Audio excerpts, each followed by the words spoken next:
23. Our colleague, Rob Donovic, will lead us in the Pledge of Allegiance. Please stand. I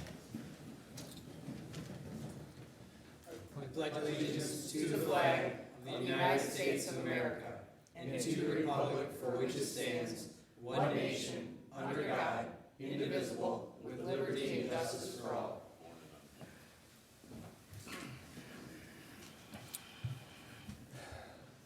Okay, good evening. It is fitting that Mr. Donovic led us in the Pledge of Allegiance this evening.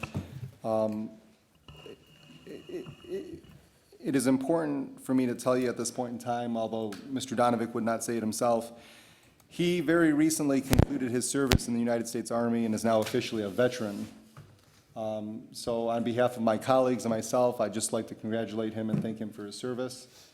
And you know, I think we all recall when when Rob was calling in from, I believe, Iraq during the early pandemic days. So this has been a learning experience that we've all kind of got to learn a little bit through your service, and thank you, sir.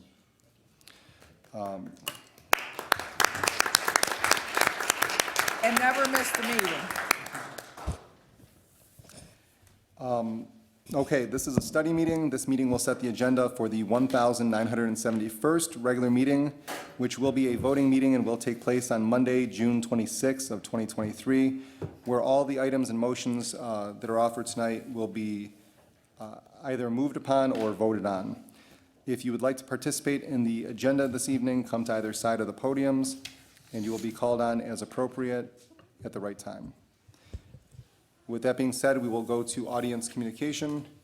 Does anybody in the audience at this time wish to address the council on any items not on the agenda tonight? I see none. Are there any council announcements tonight? I see none.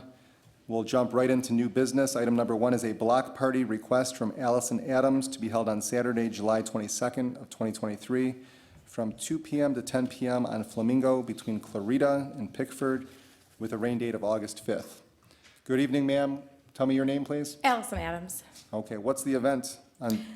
It's a block party. This will be our third one. We are inviting other streets this year too, trying to make it really big. We applied for the neighborhood grant already to get like ice cream for the kids, maybe a face painter. Trying to, if it goes through, our neighbor works for a company that has mini golf, so he can set up a mini golf for a dunk tank, bike parade for the kids, barbecue, all sorts of fun stuff.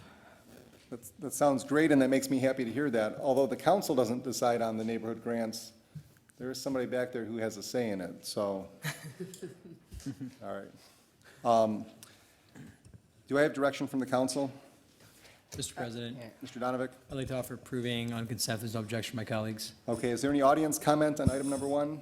Seeing none, you have an approving for consent. It means it's all but assured to pass, Okay. and you do not have to come back. All right. Good luck, and hopefully you get good news on the grant. You might We're be in the- hoping. We're first-time applicants, so we're hoping. It sounds like a perfect match. Thank you. Thank you. Enjoy Have your a good night. evening. Item number 2 is also a block party from Tracy Nolte to be held on August 5th, 2023, from 2 to 10 p.m. on Marie Street and Court between Nolson and Minton Avenue with a rain date of August 12th of 2023. Is Tracy Nolte here? Can I have an approving? I'll offer an approving for regular. Okay. That'll be moved to the next regular meeting so that Ms. Nolte can come and speak to us about the event. Is there any audience comment on 2? I see none. Moving to 3. Block party from Judy Weiser to be held on August 5th from 4:30 p.m. to 7:30 p.m. in the cul-de-sac of Liverpool Avenue with no rain date. Good evening. Hello, Your name, please? Judy Weiser. Welcome. Can you tell us about the event? We basically have a courtyard that has 4 houses. 3 of them actually have driveways that face onto Liverpool Court, the other one does not. So we actually weren't blocking it off. There would still have access. If for some reason an emergency vehicle needed to get in there, people would just move out of the way is all. So, Sounds good. What are you yeah. celebrating? Nothing, just a block party. We had one probably 30 years ago, and we're like new officers, so we're reinstituting the block party. Sounds good. Council President? Mr. McCullough? I gotta say, Judy, we're only looking at 3 hours here. Seems like a quick party. You want to add any more hours to that? Maybe we should. Well, you never know. People may linger. No. Everything looks in order. I'd be happy to offer an approving on consent. Thank you, Mr. McCullough. Any audience comments? See none. You're all but approved to pass at the next regular. You're all set. You don't have to come back. Okay, thank you very so much. Good luck. Thanks. Item number 4 is a block party from Mikhail Gandy to be held on Sunday, August 13th of 2023, from 1 to 7 p.m. in front of the homes at 14183 and 14167 South Livonia Crescent, with a rain date of Saturday, August 26, 2023. Is Mikhail Gandy here? Good evening. Tell me your name, please. Hello, good evening. It's Mike Gandy. This is my neighbor Nate. Okay, On the other address. sounds good. What's the event here? Yeah, we're just hosting a block party. We have a lot of new people moving into the neighborhood, a lot of young kids. I'm a new father myself, so father of 3 over here next to me, so we're trying to get a little block party going for the kids in the neighborhood. Sounds good. Have you applied for the neighborhood grant? Not yet. We haven't got signatures yet. I think you have a couple days left. Okay. There's a, July? Or The 9th. June 9th deadline. So it's a good opportunity for you. Can I have a motion from the council? Mr. Morgan? Yep, for approving on consent. Okay. Any audience comments on item number 4? Seeing none, you're all set. Thank you You much. don't have to come back. Thank you. Good Thank luck. Item 5 is a request to waive the sidewalk requirement from Joseph Ida, an American Building Company, for the newly constructed home at 18937 Melvin.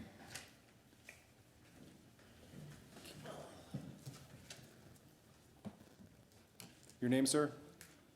Joe Ida. What's this, what are you trying to do here?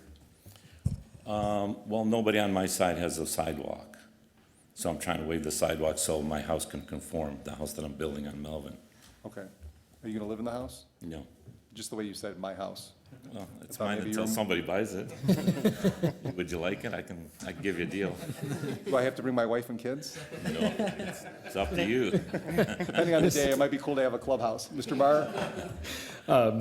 As you know, I have a history of, I'm annoyed by our patchwork of sidewalks, and it's because of waivers like this that we have them. That being said, in this particular street, it appears that there's almost consistent sidewalks on the opposite side of the streets, but virtually nothing on this side. Looks like, it looks pretty clear to me that at some point it was decided that one side of the street was adequate, so I think his request makes sense. I'll offer approving for consent if there's no objection. Thank you. Any audience comments? I see none. You're all set. Thank you very much. It's all but assured to pass. Item number 6 is the reappointment of Michael Testa to the Zoning Board of Appeals by my nomination as the council, as a council member for a 3-year term, which will expire on July 12th of 2026. I will say Mr. Testa has served for at least 3 years as my appointed ZBA member, and I think he's done a great job. He is a mechanical engineer at Toyota and brings a engineer's mind in looking at the applications, and I think he's fair. I'll also note that he was racing here tonight. His son Dominic had a Stevenson band concert, and he was texting me throughout the week, ever diligent. He wanted to make sure he was not late for this. So I would ask my colleagues to proceed and reappoint him. Thank you. Council President? Oh, Ms. McIntyre? I would be very pleased to offer the reappointment of Mr. Testa to the ZBA. It was a great pick, Jim. I think everyone that knows Mike knows of his, first of all, the skills and intellect he brings to the ZBA, but his dedication to the city and the fact that he's the kind of guy that always does his homework and always comes prepared and is always willing to do his best for the community. Love to offer this reappointment for consent. Thank you very much. Mr. Testa, is there anything you'd like to say? No, thank you very much to President Jolly and the rest of the council for consideration. I've enjoyed my time. I got to know Mr. Fisher here, who is a whiz at this stuff and has taught me very well, along with many of my other board members, especially Mr. Morgan. I learned a lot from him, especially looking at the viewpoint from public safety on signage or fence ordinances, those types of questions that he used to ask that I didn't think of. So it is, you mentioned I'm an engineer, but we have a lot of diversity on the board with many different skill sets, and I think that's important to have a variety. But thank you very much. Thank you. Thank you for continuing to serve. Is there any audience comments on Mr. Testa's appointment? I see none. Thank you, sir. Item number 7 is the reappointment of Martha Tashnik to the Zoning Board of Appeals from Councilmember Barr for a 3-year term that will expire on July 12th of '26. Mr. Barr, the floor is yours. Yeah, similar to what you said about Mr. Testa, very proud to have nominated Martha Tashnik to the ZBA. I think she's done an excellent job. She's, as I've gotten to know over the last few years, just an excellent public servant already in our community, and certainly not just with her city involvement, but with Livonia Public Schools as well as the department head of the mathematics department at Churchill. So I'm happy that when I asked her if she would be reappointed, that she was willing to do so. And I'd be happy to offer approving for consent if there's no objection, but I'll give Ms. Tashnik a chance to say something if she'd like as well. Do you want the motion to come from somebody else, since it's coming from you? Oh, if that's appropriate, sure. It'll mean more people Yeah, are saying good things, right? That's a good point, yeah. Mr. Morgan? Yeah, I'd be happy to make the motion. I know Martha, and I think she's an excellent appointment, and really appreciate her service. And I would be happy to make the motion for consent. Thank you. I'm not used to being the petitioner. President Jolly was exactly right. Listen, it's a first of many things tonight, right? Ms. Tashnik, the floor is yours. Thank you, Mr. President and Council. I just really wanted to thank you and tell you guys how grateful I was for this appointment, and I really look forward to continuing to serve on the Zoning Board of Appeals. Special thank you to Mr. Barr for approaching me about this position and getting me involved. It's really been an incredibly rewarding and educational experience. I've learned more about fences in the last year than I thought could be possible. But that being said, it's given me a unique insight into how our city government works, and that's been really enlightening for me. It's been an inspiration for me to get more involved in our city and, you know, to see where things go from there. So I thank you for the opportunity, and I look forward to continuing to serve. Thank you. Any comments on Ms. Tashnik's reappointment from the audience? I see none. Oh, go ahead, Ms. McIntyre. I'd just like to make a general comment about Zoning Board of Appeals. It is, Planning Commission is a lot of work and a lot of time.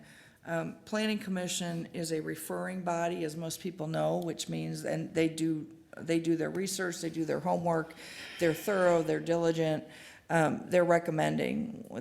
And generally, we look always to what Planning Commission recommends when making our decisions.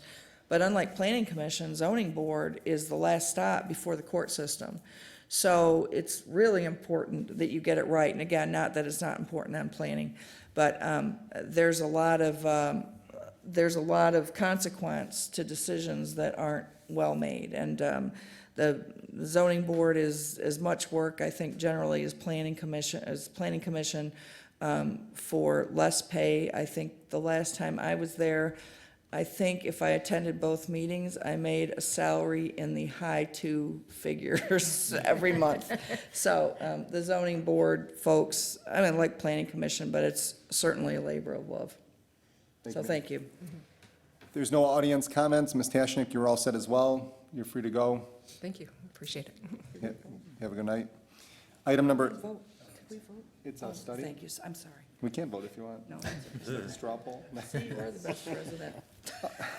Item number 8 is a request to approve notice of intent resolution from the Department of Finance to allow the city to proceed with the issuance of not to exceed $6.5 million in water supply and sewage disposal system revenue bonds as a new money issue for the purpose of paying all or part of the cost replacing and upsizing of water mains for the city's water supply and sewage disposal system. Mr. Slater, this is exactly why we don't want you to retire. The floor is yours. Mike Slater, Director of Finance. This is a precursor to item later on your agenda that will ask to award a contract for replacement of water mains. In order to pay for this project, this item begins the process to issue bonds to cover the costs. This first step is a requirement under the state law that requires us to publish a notice of intent for 45 days to get comments back. And then there's further steps after that, but this would be the first step. So we're asking City Council to approve the publish publishing of the notice of intent. Okay. Is there a motion from council? Mr. Morgan? Motion for consent, yes. Okay. Approval for consent. We'll put that on consent if there's no objection from the audience. I see none. Thank you, Mr. Slater. Oh, go ahead. Matt, I have a question. So, Mike, who will actually issue these bonds? Do we know, or this is putting out the solicitation? I'm trying to remember what this process, what step this is in the process. This is the first step. So there's a number of steps, including adoption of an ordinance, which will come back to council Yeah. after the expiration of the notice of intent. The purpose of the notice of intent is to do a publication, and if, I believe it's 10% of registered voters object to the issuance of this bond, it would then end up have to go on the city on a ballot to be approved. Absent that, then goes to the next step, which is publishing the ordinance. We publish an official statement. And there's a number of steps in there, but ultimately, these bonds would most likely be sold to the market by the city in October. So we do that directly. We don't work through These are City of Livonia bonds. in municipal, you don't work through a financial institution. We have advisors. We have bond counsel, which is Miller Canfield, and Okay. our financial advisor, which is PFM. But we actually sell them ourselves. We sell them. They're City of Yep. Livonia bonds. Yep, okay. They're sold competitively, and oftentimes it is a financial institution that will buy it. Yep, But, or buy portions of it. You can buy, depends how they bid on it, but it's a competitive process. So oftentimes it is a financial institution that will buy it. thank you. It's been a while, right? The last water and sewer bond that we issued directly was 2005. Recently, in recent years, we borrowed through DWRF, which is the state avenue to borrow money for these projects. This year, we were not high enough on the priority list for our project to be funded through DWRF, so this is the alternative. Thank you. Mr. Thank Chair. you, Mr. Chair. Mr. Barr? I'm not going to ask a question because in full disclosure, I had a good conversation with Mr. Slater over the phone today, but I do want to just share a little bit of my thinking on this for the residents' interest, especially when we just had first read on water rates earlier tonight. My main concern when I looked at this, I don't have an issue with why we need the money and what we're trying to do. My biggest question was, especially at a time where interest rates aren't as favorable as they were even recently, and not getting the advantage of the DWRF funding that has more advantageous interest rates. The first question that came to my mind is, should we be borrowing this money if we have the money in our funds to pay for it? And just for the residents' benefit and talking with Mr. Slater, we do have the money, but there's a certain reserve that you want to keep just as a good practice, because when you're talking about the potential, the risk of very large expenses due to a catastrophic event when it comes to our water systems, you hope you never have to deal with it, but if it happens, the numbers are very, very large. And so that's why we want to be ultra conservative with keeping the fund that we have available there, which is why the administration is recommending that we go out and borrow this money. So that was helpful for me to understand, and I just want to share that for everyone else's benefit as well. Thanks. Thank you, sir. Mr. Donovan? Thank you, Mr. President. Thanks, Mr. Slater, for being here tonight. How long does it take, or how long do we anticipate it would take to pay that back then? These bonds are anticipated to be 20 years. 20 bonds, okay. All right, thank you, appreciate it. Thank you, Mr. Chair. Okay, if there's no audience comments, Mr. Slater, you're all set. Thank you Thank you. again. We'll move on to item number 9. Request for authorization to purchase one free motion fit rig, accessories and storage from the Department of Parks and Rec for the Kirksey Recreation Center. Mr. Davis, welcome. Thank you, Council President Jolly. We go from water mains and bonding to fit rig at the rec center. Everything you could ever want in a council meeting. Excuse me. We're asking the council award this to Free Motion Fitness as the only qualified bidder on this. We did have another bid from Direct Fitness Solutions. It was not the piece of equipment we specified. It is not the same. It doesn't have the attachments we wanted. So we really disqualified that quote, and our only quote that meets our specifications is from Free Motion Fitness. This is coming from budgeted funds in 208. Okay, Mr. McCullough? Thank you, Council President. As always, I try to Google everything that you put in here just to see what we're getting ourselves into. And, you know, as an avid weightlifter, that spends many of my time at the Livonia Rec Center. This seems like a great addition. This is also the squat rack, all that other jazz that I have no idea, but it's Yes. always packed. So we do have one rig currently there we spec'd it for this to match exactly. We'll combine those two, and we're actually going to increase our free weight area at the rec center significantly. If you go there on a day, you know, in the morning even, you're seeing weightlifting has become much more, free weights has become much more the trend right now. So this is, again, we're trying to meet that trend. No, it's cool. I think this is a great addition.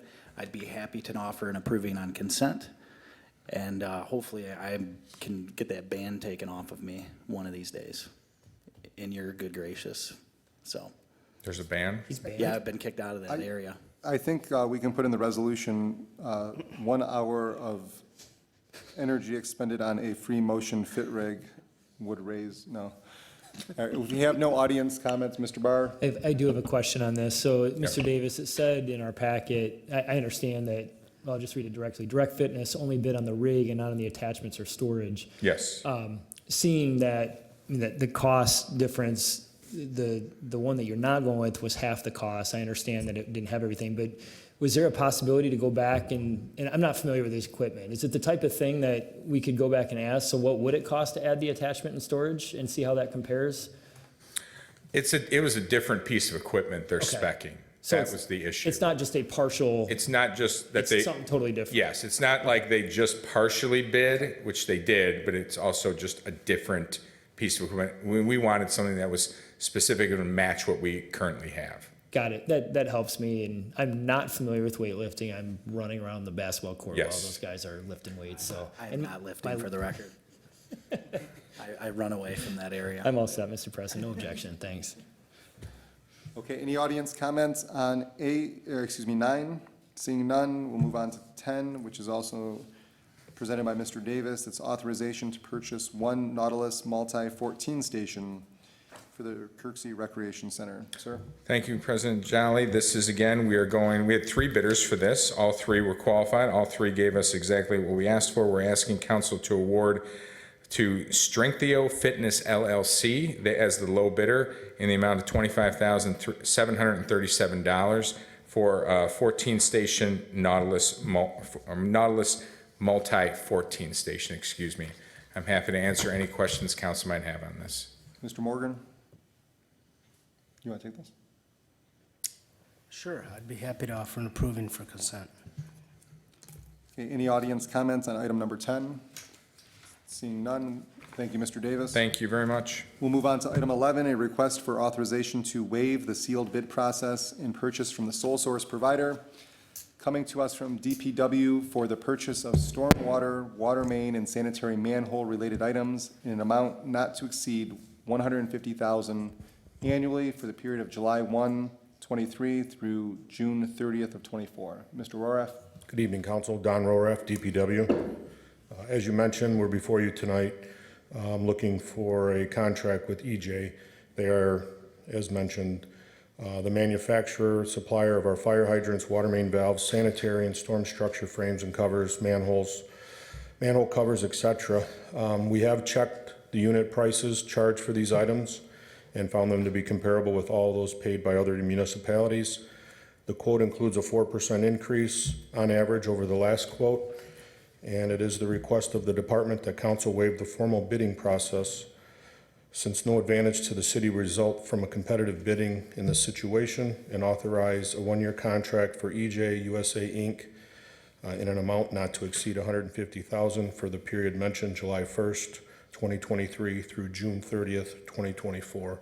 And I'd be happy to answer any questions if you have any. Thank you, Mr. Donovic. Thank you, Mr. President. I'll offer an approving on consent. There's no objection from my colleagues. I do have a question for Mr. Roref. When I was reading the letter from the sales representative, it says, as we have since 1883. Have they really been in business since 1883, or is that a typo? No, they've had that foundry for well over 100 years. Wow, awesome. Very So interesting. what I was gonna ask is, I think at some point previous, when we had approved this, were we maybe gonna do a field trip out there? Or isn't there an opportunity to actually see this place? I'm being serious. There will be an opportunity coming up. As you know, we do an APWA state conference every year. It's back at Boyne next year, and they are going to set up a tour. If any of you are involved, want to be involved, I'd be happy to set that up for you. It sounds like a neat place that's been around for a long time and does things. They actually, and they opened a new one, Really? yeah. Okay. I was hoping that maybe I can get my own personalized manhole cover in front of my house with my name on it, maybe. Maybe your face so people, no. There you go. Thank you, Mr. Roraff. If there's no items, or no comments, rather, on item number 11, we'll move on. Thank you. Thank you. Item number 12 is a request to amend the engineering contract through the qualification-based selection QBS process with Anderson, Eckstein, and Westrick for design engineering services for the West Chicago Road Construction Project, Harrison Road to Inkster Road, citing Council Resolution 336-21. Mr. Zelinsek, is that you? Thank you, Council President. As you're aware, sometimes Federal Aid Committee, we get federal funds for certain roads. The last one we received funding was back in 2019 for Ann Arbor Trail between Newburgh and Eccles. Unfortunately, we've had a dry spell, but luckily in 2024, we were able to secure funding for West Chicago, and looking forward to reconstructing that with AEW. As you're aware, AEW actually helped us back in 2009 when I first started to reconstruct the portion from Middle Belt to Harrison and also replace the water main on the south side. So we're very fortunate to come back a few years later to get funding to do the other portion. And I'm sure a lot of you are aware there's Emerson Oaks that was built there by the old Wilson School. Hopefully that'll be completed. So I look forward to when school gets out in June of 2024 that we go ahead and reconstruct this portion. Obviously, and in order to do that, it takes 6 to 9 months for design. Looking for AEW's approval in the amount of $103,916 based on the funding that we secured of $1.298960. Thank you. Mr. Donovic? Thank you, Mr. President. I was very excited when I saw this come up on the agenda because a few years ago I had reached out to Mr. Zelinsek about this project, and he told me that it was coming and he was working on it, and sure enough, a few years later, here we are. So I just really want to thank the engineering department. Living in Clemens Circle, this has been a conversation that a lot of residents have been asking me about West Chicago. I drive down that almost every day, and it's just a constant headache hitting those potholes. So I'm really happy to see that engineering department has been working on that, and it's come through with AEW. It'll be a really big enhancement to that southeast corner of Livonia and the Clemens Circle neighborhood. So thank you. I'd like to offer an approving consent with no objection for my colleagues. Any audience comments on item number 12? I see none. I'll note that we do have professionals from AEW here. They always show up, and we appreciate it. We'll give you a pass tonight, though, and we won't make you come up here. Item number 13 is an award of contract from engineering for the water main improvements for project areas 7, 8, and 9. Mr. Zelinsek? As you know, I've been blessed to work for the city for almost 15 years here, along with 8 years in Canton. So I have, looking out for 23 years of working with different contractors for water main projects. With this particular project, we were hoping to get, as Mike Slater said, get some funding from the dwarf. We've done other projects for dwarf, but unfortunately in 2022 we were not selected. So the option was to go out for bids for bonds like it was done back in 2005. As Mr. Slater had stated, we bonded out for $5 million at that point in time. At that time, we had worked with Murphy Pipeline at that location back in 08, 09, and through the years I've been blessed to work with various contractors throughout that have bid this project that we're talking about this evening. This evening's project was basically about a $6 million project by the engineer's estimate, and this would help do areas 7, 8, and 9. Again, this was scheduled for 2022, but unfortunately we didn't get the low interest loan. So we were able to bring the information to you back in January for getting bidding documents out. The bids were taken on May 16th at 2 o'clock, and there was several bids that were provided to us on Mitten for 5 days. In that bid, I wanted to let you know that there was certain bid items, 17 bid items that had minimum bids. So there was, tried to avoid the unbalanced bid portion, and a number of inspector days, 225 inspector days as part of the minimum bids that were required to keep the bidding even. With that, The low bidder at the time, not including inspector days, is Murphy Pipeline Contractors in the amount of $5,422,555. With that, we worked with OHM to determine a letter of recommendation. Based on a letter of recommendation, we are requesting to award the contract to Murphy Pipeline Contractors in that amount. And then, obviously, the inspector days will be taken out and addressed in the next item for CE. If you have any further questions regarding the letter of recommendation or background information that OHM was helped vet out for this project, Jessica Caters is here from OHM. She's a principal. She'd be happy to answer any questions on the city's behalf to discuss regarding this contract. And again, looking forward to going ahead, moving forward with this project in order for us to repave Bell Creek Lane in Bloomfield as it was delayed last year, and we're looking to complete that by the end of October. Thank you. Thank you, Mr. Zelinsek. Ms. Caters, you don't have to get up. Yeah, I just saw you walking up there. I'll note that I believe all of council did receive an email in regards to this particular bid recommendation. If there's nothing further in terms of presenting at this point in time, I'm going to go to the audience. Is there anybody here from the audience who would like to speak on this matter? And the reason I'm going directly to the audience is so that we can get some clarification and information on the information that was shared with us. And then hopefully Ms. Caters will be able to address some of the items that are shared with us. Good evening, sir. Your name and address, please. John Bittigary, Bittigary Contractors, 14769 Riverside, Livonia, Michigan. Been a resident for 30 years. Okay, and you sent us the email that I was referring to, correct? Yes. Okay, please proceed. I'm here just to say that, over the last 5 or 10 years, or 10 or so more years, we've done more of this type of work in southeast Michigan than anybody else. We've put over 500,000 feet in. The low bidder, we were only second by less than 2%, around 2% on the bid. And since 2009, Murphy has put in 4 jobs. We've done over 500,000 in mostly every major city in southeast Michigan. Numerous cities have granted us change orders for additional work due to our completion on time, quality, and our outstanding workmanship, including the city of Livonia's footing drain disconnection program, which OHM was the engineer. Every city and DPW director and engineers have gave us outstanding reviews in every city we've been in, and on many of those cities, we've worked for change orders for many years thereafter because of our workmanship. We held our prices. 95% of our projects are under budget with no cost overruns. And if the project, in my point, in this project, if these bids were even, I believe that you would be choosing Bittigary Contractors to do the work just because of the quality, minimum cost overruns. We've just finished a project in Coventry Gardens 2 years ago. We did one on 7 Mile over a year ago, or 3 years ago was Coventry Gardens. We will not, we self-perform our work. We do not subcontract out any work. We do it ourselves. We have 6 crews. I'm not sure your low bidder has worked in, like I mentioned, those 4 cities. They've subcontracted recently in West Bloomfield Township. They've subcontracted in Rochester Hills last year, I am told, because there was crews that they didn't know where they came from. The one they recently used in West Bloomfield Township was a contractor from Georgia. And you guys had in the past, in 2015, had a contractor come in from out of state. And that job ended up being, I don't know, in the millions maybe in cost overruns, and they had subcontracted their work out. And the recommendation at that time for the bid was the second bidder, was DVM Contractors. And council decided, and that was less than 2% also. That was over $7 million job, and that project was only $300,000 in difference in bid.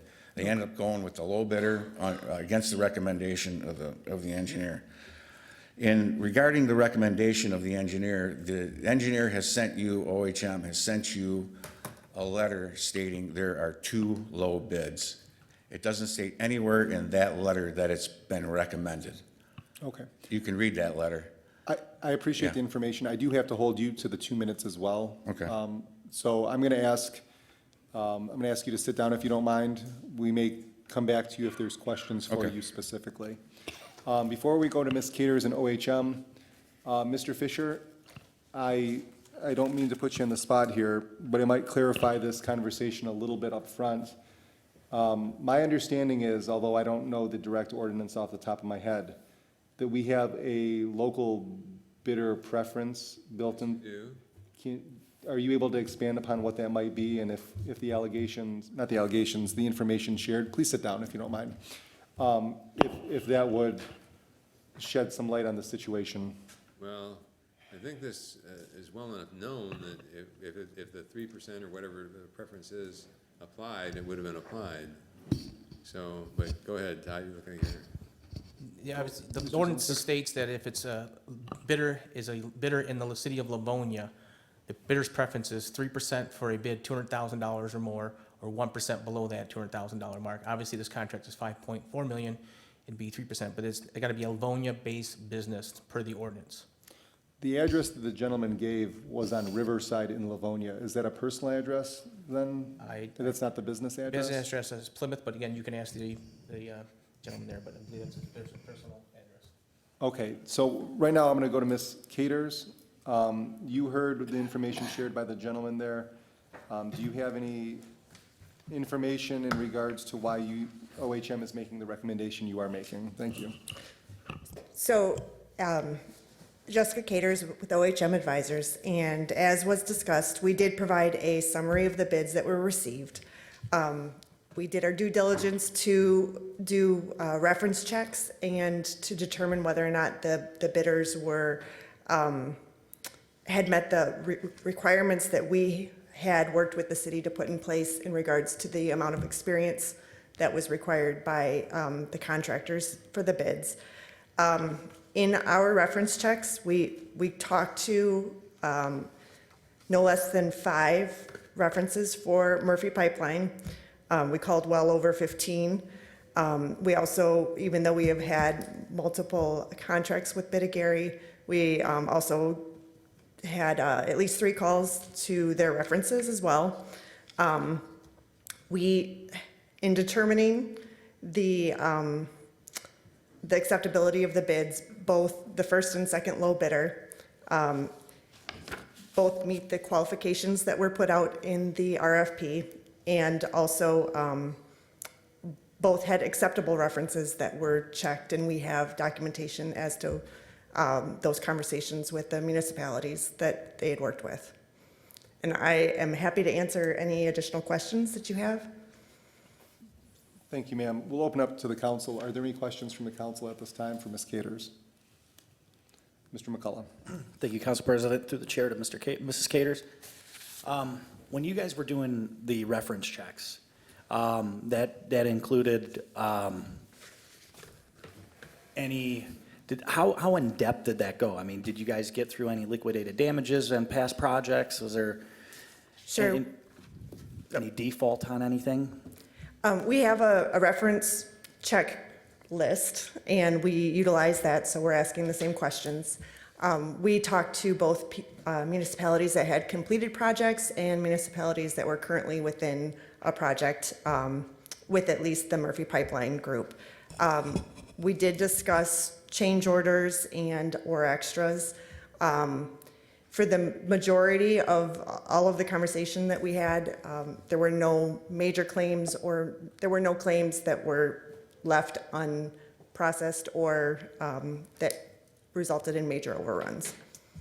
And then would you, normally, at least in that field, there would be basically a recommendation by the engineer or architect. What I did see is more of an opinion that you guys kind of gave the okay on both these contractors. Is there further preference or recommendation further past what's already in the packet? In regards to the bid submittal review that we provided, we were stating that both contractors are qualified to do the project. We do understand that there's about a 3% difference between the first and second low, the $163,000.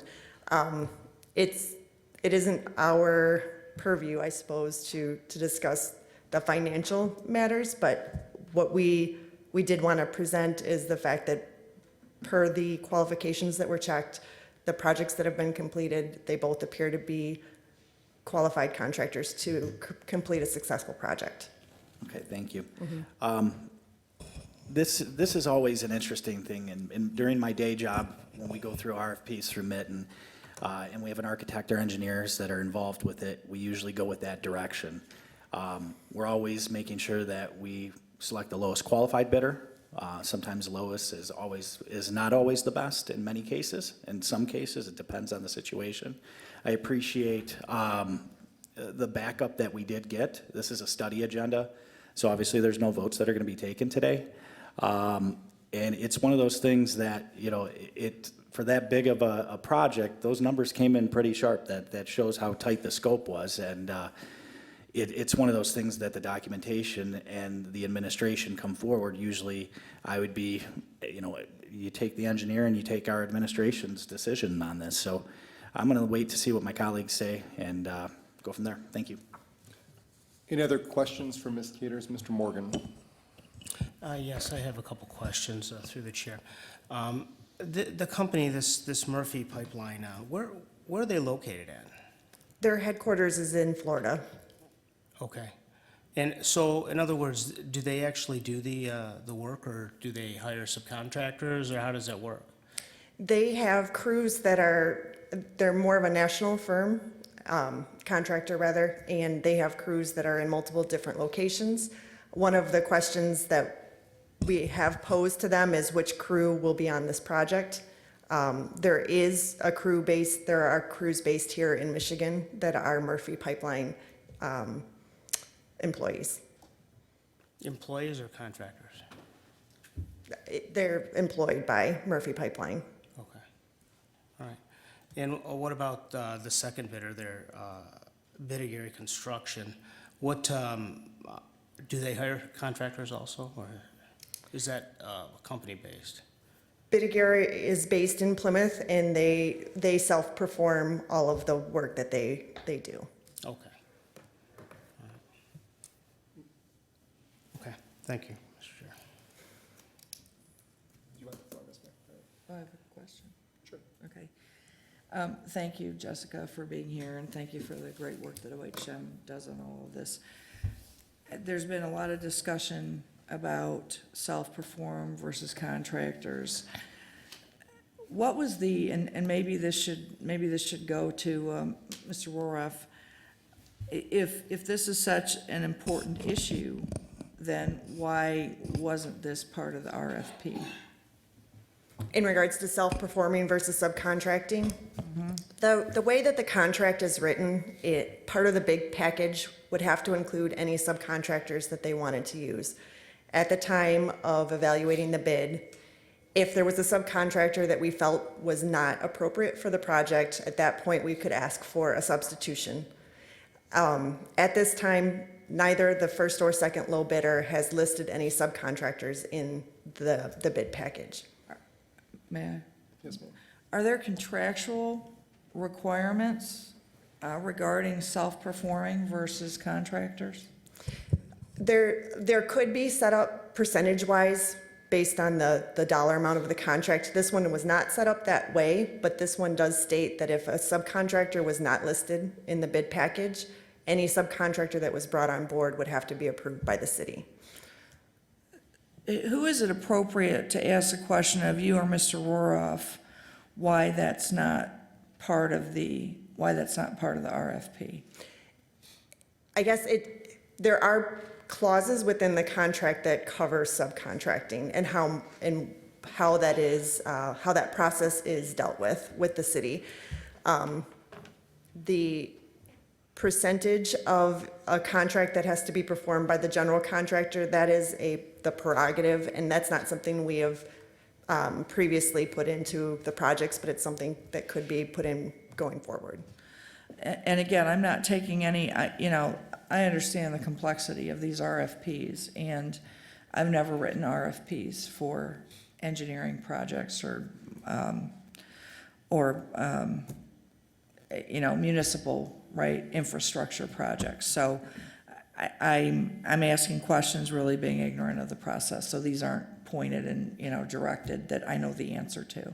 But with all of the conversation that we've had about self-directed work, I guess I am surprised that OHM and the city didn't think that it was important that be stipulated in the RFP.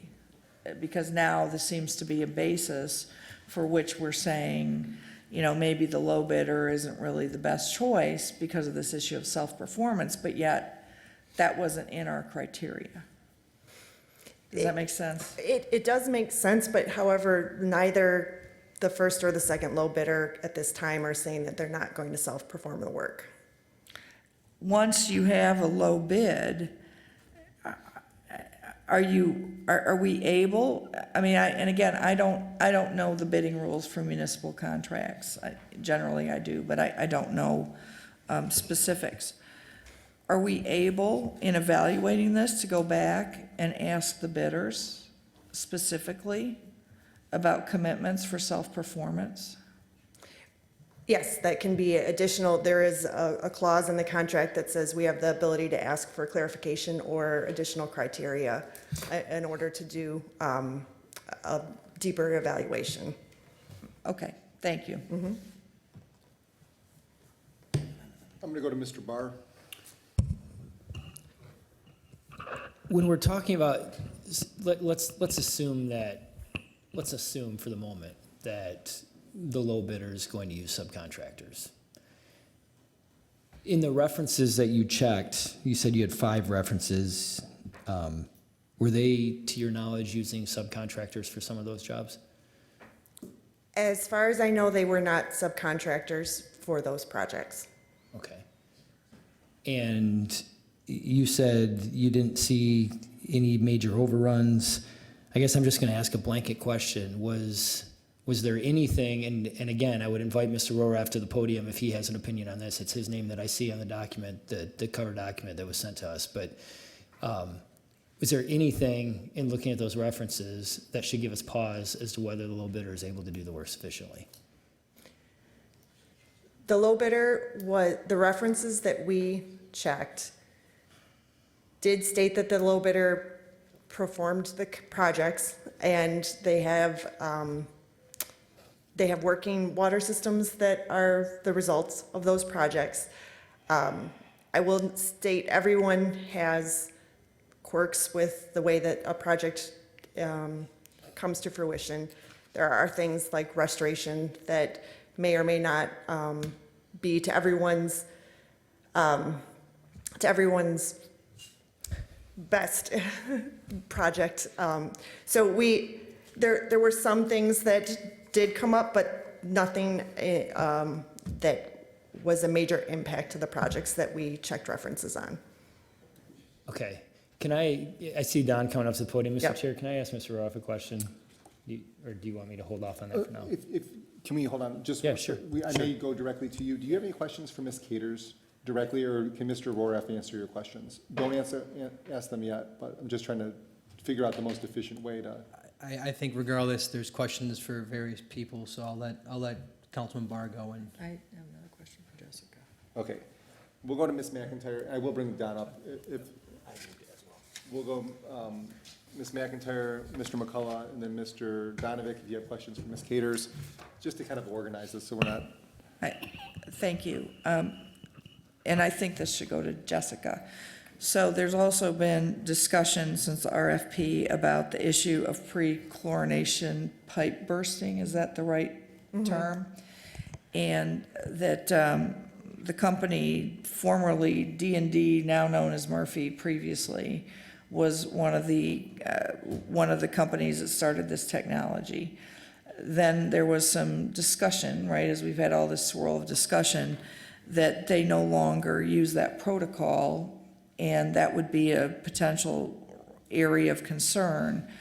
Did the RFP require or talk to the issue of pre-chlorination pipe bursting? Sure. So the way that the contract was written and the way that the project was designed was for pre-chlorinated pipe bursting, which is a methodology for the replacement of the water main. the way that the bid was taken, there was no additional exceptions to any of the design that were offered by any of the bidders. This does not preclude them from asking later to change the methodology in which they wish to install the replacement water main. I will state that D&D performed the 2020 dwarf projects with the pre-chlorinated pipe bursting methodology. Bidiger performed the 2021 pipe bursting projects with the pre-chlorinated pipe bursting methodology.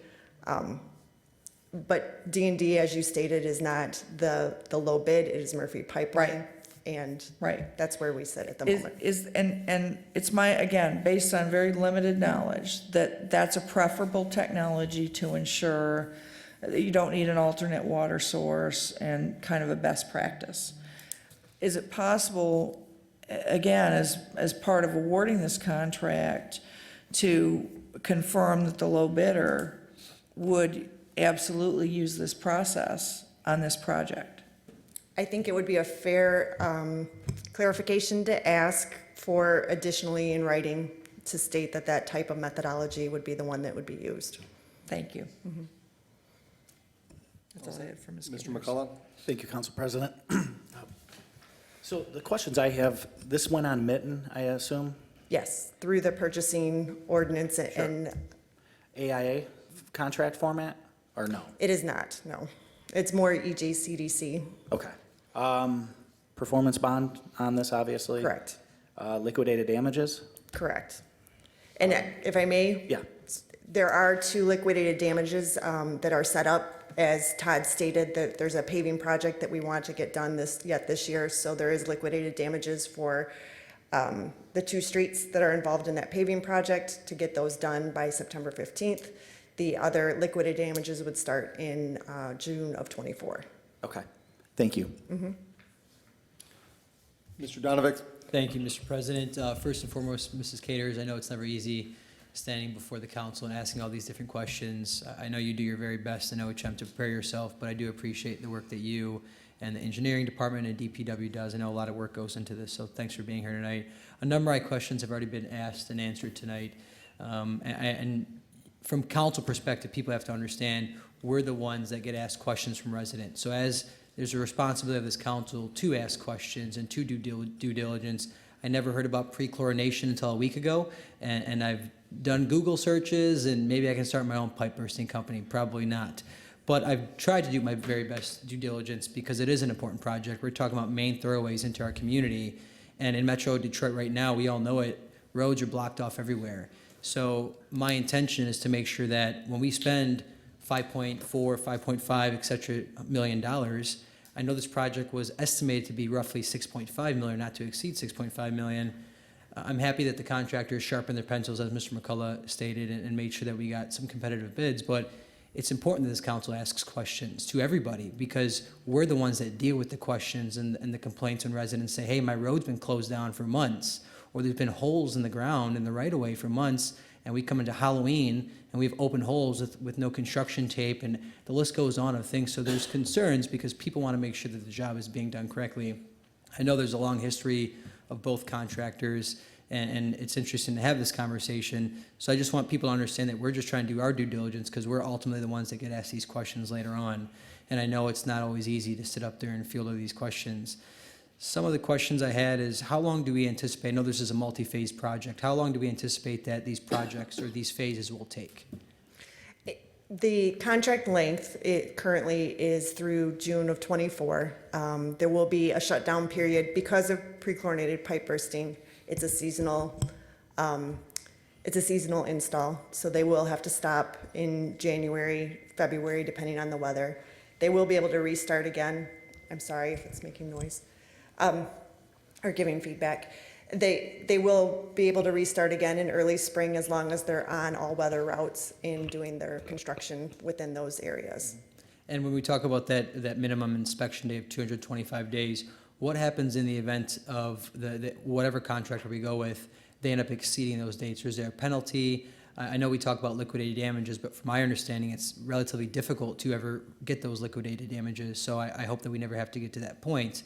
So my question is, what happens if if this crew or if the company, if they exceed those dates, what happens then? So part of the contract, as we're administering and offering pay recommendations to the contractor, to the city, there's a retainage that's held, and it's typically 10% of the contract cost, or 10% of the work performed to date. And that retainage would be utilized to pay any additional inspection days that are required. So that it's $680 per inspection day. They are tracked just like any other type of item that is paid for through the contract. And if those are exceeded, the city would have the opportunity to back charge the contractor for that. Okay, thank you. And another question I have is about, and you kind of touched on it earlier, but I'm going to go deeper dive into it a little bit. We have a Florida-based company that's based out of Florida, and they've bought out other companies, and there's this whole web of companies now, and I'm trying to wrap my mind around it, and I'm having difficulty doing that. And we have a local company that's done tons of work here in the community that's right down the street, and the owner is a Livonia resident. When we talk about what contractor or what crew is going to be doing it, I know you touched on that they have a Michigan division now. Can we guarantee that a Michigan crew is doing the job? Is there a guarantee in the contract? Because through this letter that council members received, there seems to be a lot of confusion in other communities, and I've looked at some of the other communities' council meetings and other communities, other councils going with the different bid and not the Florida-based company. I'm trying to understand, are they a Michigan-based company that's doing the work, and can we guarantee that? Because I apparently in West Bloomfield, reading this letter, a crew from Georgia was doing the work, and I'm not sure, can you elaborate, is that Georgia-based crew or this other national crew doing the work, or is a Michigan-based crew doing it? And can we guarantee that a Michigan-based crew is doing the work? Sure. So per the way the contract is written, there is not a requirement that it has to be a Michigan-based company. And that is not something that has been written into any of our previous contracts. So there's currently not that guarantee. I know that representatives from Murphy Pipeline are here as well. I cannot answer what crew we're going to get on the job at the moment. I would be happy to cede the microphone over to them and have them answer that question. And I'll just do one more clarification, Mr. President. I don't think it's incumbent for the council to make a requirement to do a Michigan-based crew. I just know that there's been a discussion. Me personally, I personally would rather go with a local company as opposed to a company based out of another state. But that's just a personal preference. And I by no means think it should be a necessary requirement, personally speaking. I just wanted to get a little bit more clarification. I think that's all I have for right now. But again, thank you. Thanks, Mr. President. Thank you. I won't go far. No, I think you've showed us why we pay you. 'Cause you've had a great opportunity to show us how smart you are tonight. I'm not going to call you up yet, sir. Mr. Roraff, Mr. Barr has a question for you, I think as the director of the department. It might be best to hear from you, and then we will go to Murphy. Yeah, Mr. President, may I? Go ahead. Okay. My question, Don, thanks for coming up here, is just, contrary to what was indicated earlier, we do have a letter from the administration that expressly recommends that we go with Murphy Pipeline Contractors, and that letter is signed by Todd Zielinski and Don Roraff. I'm just asking you because Todd reports to you. So That's correct. So Don, I'm just going to ask. I mean, there's a lot of things here tonight. There's a lot of considerations. I'm sympathetic to a number of things on both sides, but at the end of the day, I'm hearing we have 2 contractors that sounds like are qualified, 2 contractors that are able to do the work, 2 contractors that have the technology, the pre-chlorination that we're looking for. And so I just come back and say, I'm not hearing, as a council who's trying to sort through all this stuff, you guys are the real experts. I'm looking for something that would make me say, yeah, here's the reason why we should ignore the recommendation in front of us and not go with the low bidder. Am I missing something? Is there you or somebody here that's going to tell us, here's why you should go with the second lowest bidder? I'm waiting to make sure you're done. I'm done. Through the chair. I'm not sure you're going to hear that tonight. I think what the letter that was sent in has brought up a lot of question marks. It's brought up a lot of comments. It's brought up a lot of history. And at this point, as you mentioned, the letter was sent in, the recommendation was from the department. As you know, I've talked to a bunch of you in the last week or two in regards to this contract and this upcoming agenda item. And the one big question for me is, are we going to have the company, the contractors, the crew that has done work for us in the past? And as we know, and we've heard it numerous times, D&D is not the company that has bid on this, it's Murphy.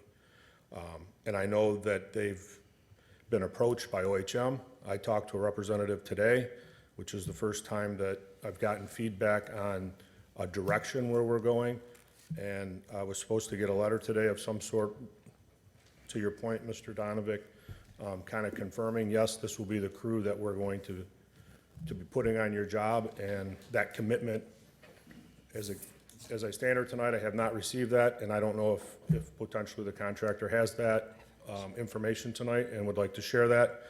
But to answer your question directly, those are some of the concerns that we've had moving forward. You had those concerns, and you sent us a letter that says the preferred council recommendation is to award this to Murphy Pipeline. That's correct. Has there been a concern that's arisen that has changed that recommendation?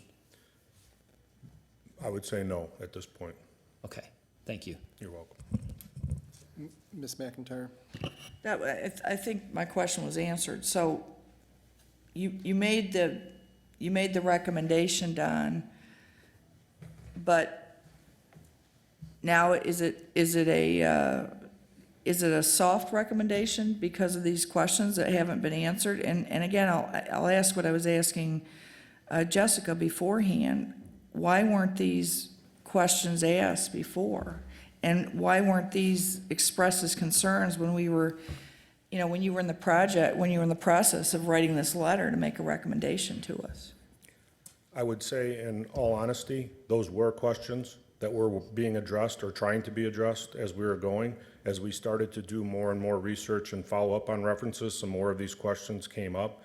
We obviously have a deadline, as Mr. Zielinski had pointed out, of trying to make sure that we make a council meeting so that we are not falling off the timeline to get roads paved in the fall. So as we were moving through this process, some more questions did come up. I'm not going to sit here and tell anyone whether it's a soft or a hard recommendation. I signed the letter, that's the recommendation. And at this point, if we've got some kind of commitment of the crew that we're going to get here, which I'm assuming we will hear tonight, I'm hoping we hear that tonight, then I'm not going to be up here to try to play the game of going back and forth with a soft or hard recommendation. I don't think that's fair. I didn't intend it as a game, if I may. Was there a pre-bid meeting? Pre-bid meeting? Mm-hmm. Yes. And were any of these things discussed, or are these? I would have to refer to Mr. Zielinski on that. Just to clarify, there was no pre-bid meeting. We actually took the information.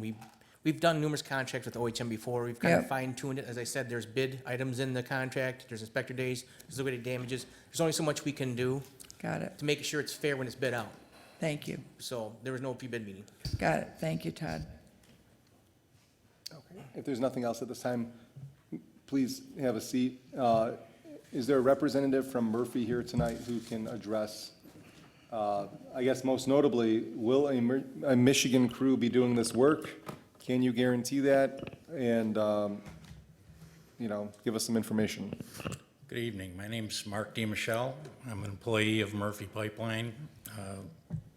About 2 months ago, I was the owner of D&D Water and Sewer.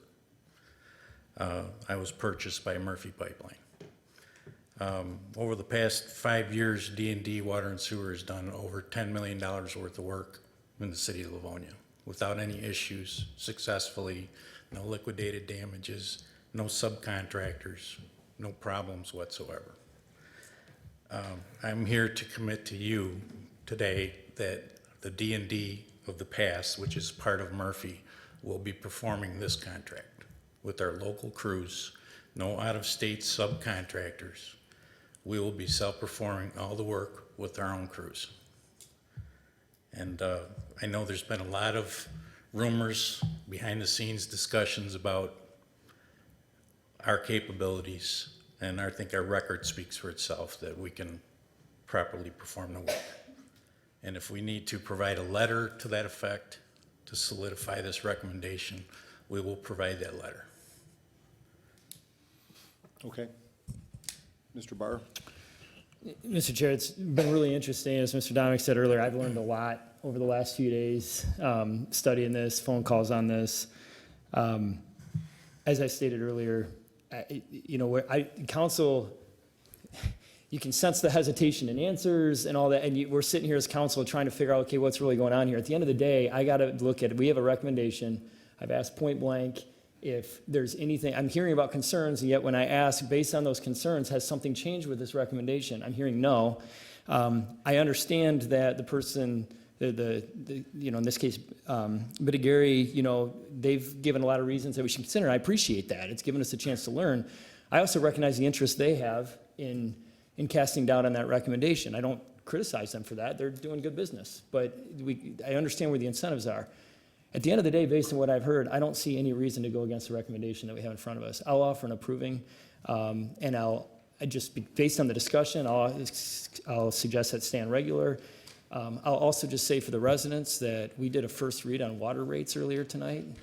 And, I'll probably say a little stump speech on this in a couple weeks when we vote too, but when we vote on water rates, we're voting on covering the costs that have already been incurred.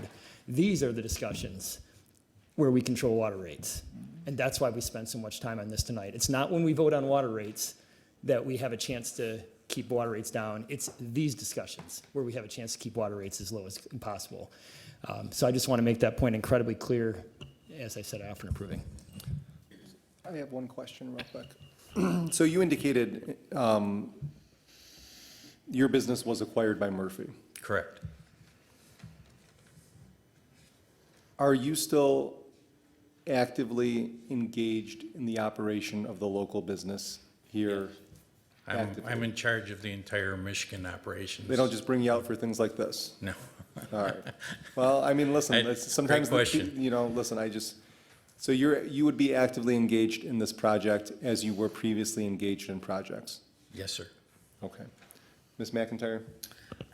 I'd just like to thank everyone who's been involved in this. I know that I ask a lot of pointed questions of Don, of Todd, of Jessica, and those are, and also all of those people make themselves available to us outside of these meetings to try to get information. And I don't envy the work that any of you have to do in putting together recommendations like these, because the bids were close and there's a lot of fuzzy criteria. And so the questions are just really ensuring that we're making the right decision. And Mr. Barr really articulated it well. But I just want to thank everyone for the work on this, because this is hard work, and it's hard. Don, we realize that at the end of the day, you have to put your name on a recommendation, and you don't take that lightly. And we don't take that lightly either. But thank you. Okay, if there's, Mr. Donovan. Thanks, Mr. President. I'm just going to note that the vote will be at the next regular meeting. I still have some concerns. Thank you for being here tonight. Appreciate it. I know you run the Michigan operation now, and I've heard great things about D&D. My concern is based in this national-based company now that's based out of Florida. I have a personal belief system that I'm supporting a contractor. I want to support a local contractor.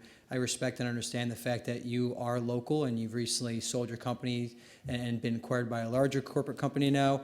That's great, and God bless you. But my personal belief is I want to support a local company. At the end of the day, you have bosses to answer now to, and those bosses are not here in Michigan. They're not a phone call away. I appreciate what our department heads have done. I just have my concerns are based around some of the things I read in this letter with some references, and maybe you want to touch on some of the things that have happened in other communities. You don't have to, but that's where my concerns kind of arise from, is when I'm supporting a company of a $5.56 million contract, I want to make sure that we can pick up the phone and call the contractor if there's an issue. And I just don't know if we're going to get that same level of service, that same value from a company that's thousands of miles away in a different state. So that's where my logic is. I imagine there'll still be conversations between now and the next voting meeting amongst colleagues, and if you want to send supporting documents of some of the work you've done.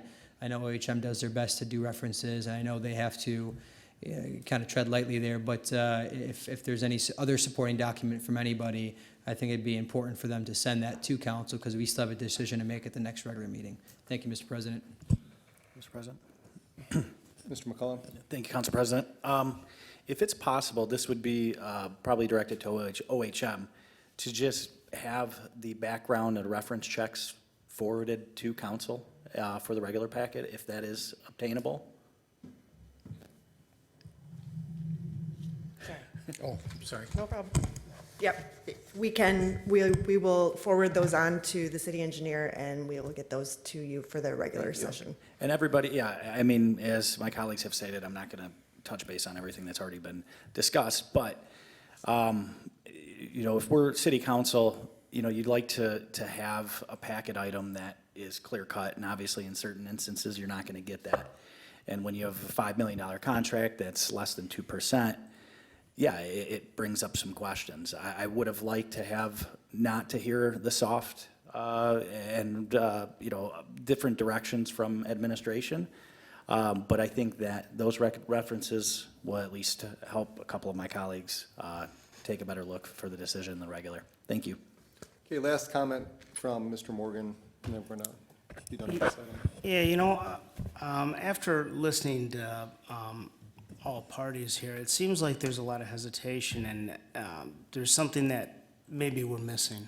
It's not, it doesn't appear very apparent to me what's going on, but this really, the information that Mr. Rorath had requested was not provided. There's a lot of questions about this contractor. And I'm not quite sure. I'd like to see some paperwork on this also, so I'd like to offer a second option of a denial on the regular also. So by way of clarification, when you say offer a denial, would you want to have an alternative motion of going with the second low bidder instead, so we have both on the table still? Yes, I think Okay, that would be. so good. you're offering an That- approval for the that's- second low bidder? That sounds like it would be more appropriate, yes. I Okay, think that's a just, great idea. okay. Thank you.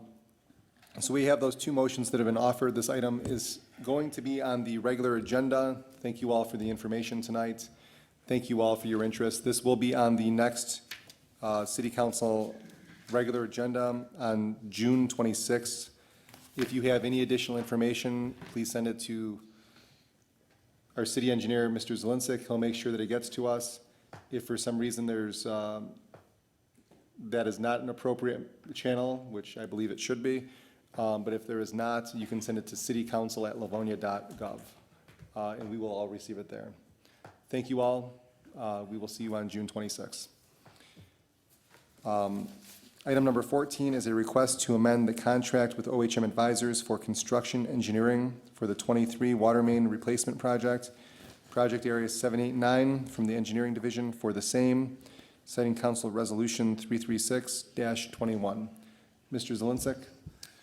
Good evening, Council President and council members. As you're aware, on the previous item, the bid award amount is how the CE is determined for this contract. So if anything changes on the previous item, we need to reevaluate this item, of which we are requesting OHM to provide the CE based on the contract amount of $5,422,555. So we are requesting them, we took the inspector days off the project and lumped it in with their portion of CE, which is testing, inspection, and contract administration. We're asking city council approval in the amount of $433,805 from the 592 account for water main replacement to be reimbursed by the bonds. Any further questions, I'd be happy to answer those. Okay, council, can I have an approving motion for that item, subject to change depending on what happens on the previous item on June 26th? I'll offer that motion. Thank you, Mr. Barr. Is there any comment on that motion offered by Mr. Barr? Seeing none, that concludes our agenda this evening. Again, thank you all for coming here. We will revisit this issue on June 26th, forward that additional information. Is there anybody in the audience who would like to address the council on any non-agenda items this evening? Going once, going twice, closed. Any closing comments from the council? I see none. We will adjourn the meeting. Good night, Livonia. Good.